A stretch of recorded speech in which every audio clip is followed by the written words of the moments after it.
mu madini ndabivuga mu majambo make kugira ngo abaza kubaza kumbure bunganira. Mu madini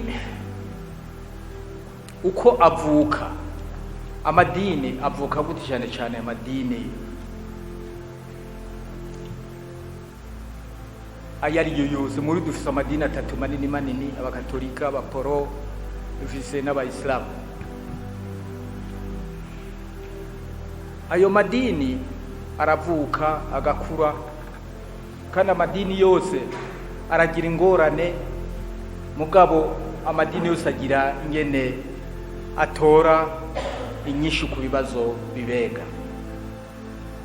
Abakatolika bafise ingene babigenza, abaporo bafise ingene babigenza, abayisilamu bafise ingene babigenza. Ivyo nibisanzwe haba abantu ha murunturuntu nimko haba abantu ateza ko hari amategeko, kandi amategeko ariho kubera ko hari haba yarenga.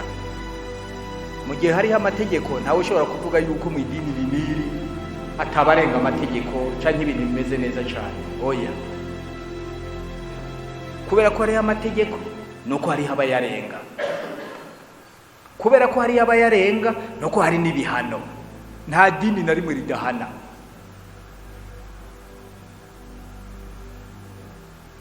Abakatolike barahana, bihanukiriye, duhora tubyumva mu bitabo canke mu makuru. Ni Vatikano barahana hehe.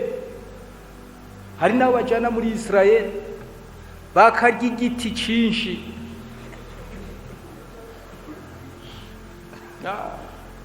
mugabo bakabigira ibanga rikomeye. Jewe nasomye ibitabo byinshi, ariko hari igitabo kimwe cantangaje nasomye cya Eglise Catholique. Ni igitabo cyanditswe na Yalo cyitwa Au nom de Dieu. Au nom de Dieu, ni umujuifu, kandi akavuga yuko ico gitabo yanditse gihagaze ku mafe historique. Muba mukizi gapadi?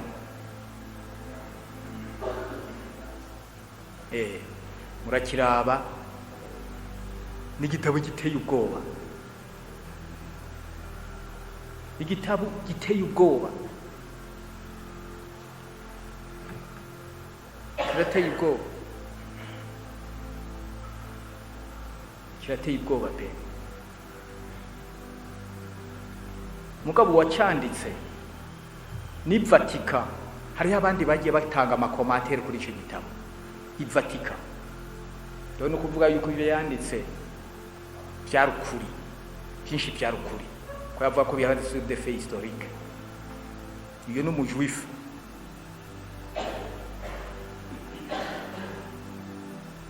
Nariko ndavuga rero yuko amadini yose afise ingene atora inyishu ku bibazo. Muravye ico gitabo, ko jewe nagisomye kenshi ndagisubiramo, n'abandi bagiye bandika amakomantere nk'aba Paul Marcinkus. Muramwandika uwo muntu muze kuraba Paul Marcinkus, murabe ico arico, murabe yitwa Basindona, murabyo muri za Google muzobamenya abantu abari. Ubona ko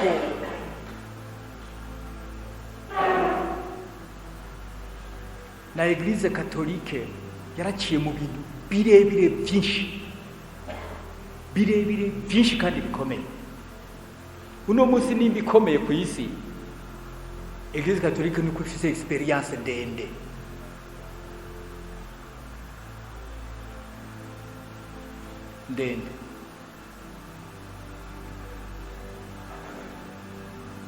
Kandi no guhana yarahanya abantu benshi, no biracahana.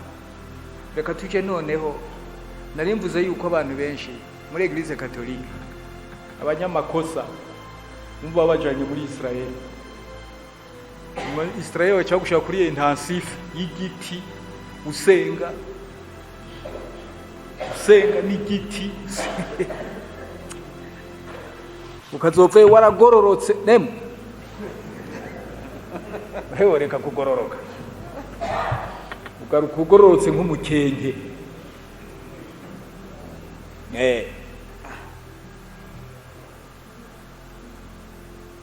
hariho ibintu byinshi twagiye twumva ababikira bigoye Israel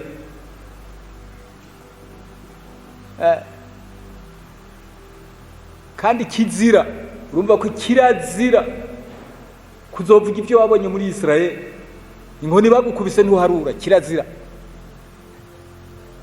no kuvuga ko wagiyeho honyene n'ibindi bintu ibyo nibanga by'abakatoliki niko bakora kandi barabyubahiriza bagakora mu ibanga ane nashaka kuvuga cyane bakora mu ibanga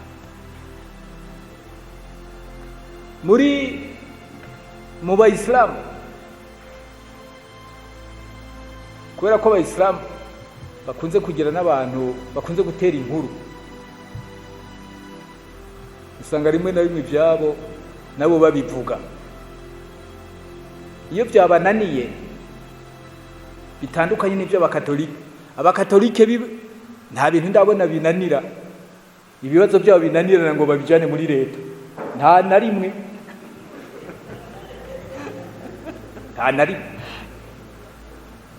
ariko inyinshi zaba mbi zaba nziza barazitora byanga bikunda aba musulman abayisilamu bo bibananiye baca biruka muri leta biratunaniye ariko naho nyene ugiye kuraba ibyo bintu baba ariko barirukangamwe muri leta usanga atari ibintu biraba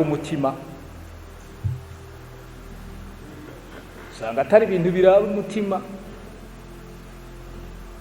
usanga ari sohoka muri mosque ni yanje yubatswe muri parcelle yanje natanze menshi by'imitima nta birimwo kuko baramutse bagiye kubwira umushikiranganje cyane bakanyandikira jewe mu nama nshinga amateka ngo rega ngo imitima y'abantu ngo iratunaniye icyo kibazo ntacyo ndabona kandi umushikiranganje nta nicyo gikoza bamwandike ngo imitima y'abantu none wewe imitima ibananiye none mushaka bigende gute bahigiti basi none yokora iki fata ko rifata imitima y'abantu none yoca bigenza gute fati bahigiti nta kundi naho bagaca bavuga ngo rega ngo inkoni ngo ihani gufa ishikira gufa nishikira ingeso nishikira umutima urumva ko umushakanje icyo gihe ntacyo yobikora ko kwera donc bivuge yuko kandi namwe murabyumva aha navuze abayisilamu ko namwe bw'abaporibara bivuge yuko ibyo mujana ku mushikiranganje nta kintu cy'umutima na kimwe kirimwo none sivyo ababyeyi yuko mumushyira ikintu cy'umutima ntateye ko mu Burundi turashiraho ntajyo turatora mu nama nshinga amateka irira imitima y'abarundi oya muca mwumva ko mushikiranganje atategeko akoresha cyangwa umukuru w'igihugu atategeko araronka ishobora gukora ku mitima y'abarundi iyo rero mujanye ibibazo ku mushikiranganje ni muba mujanye ibibazo by'abantu apana ibibazo by'imitima apana ibibazo by'idini muba mujanye ibibazo by'abantu abanyedini sibyo none nibyo kuko ntawe uraza kubaza umushikiranganje ngo rega ngo kubera yuko ngo bambugiye ko nsengera muri iriya dini ngo hari umuntu yapfuye ngo none ngo umutima wiwe ngo ntiwaguye mu ijuru nta muntu arigera abaza icyo kibazo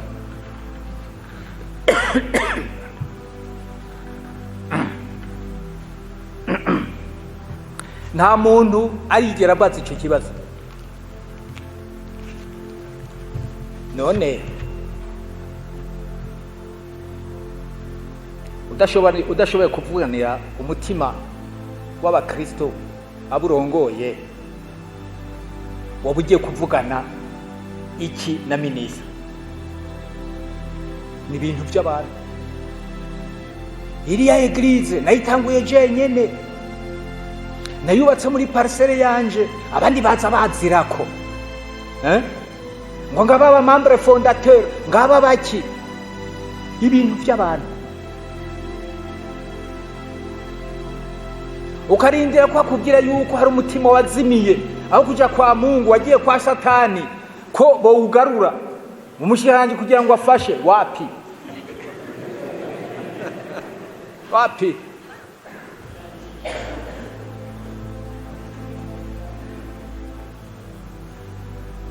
wapi?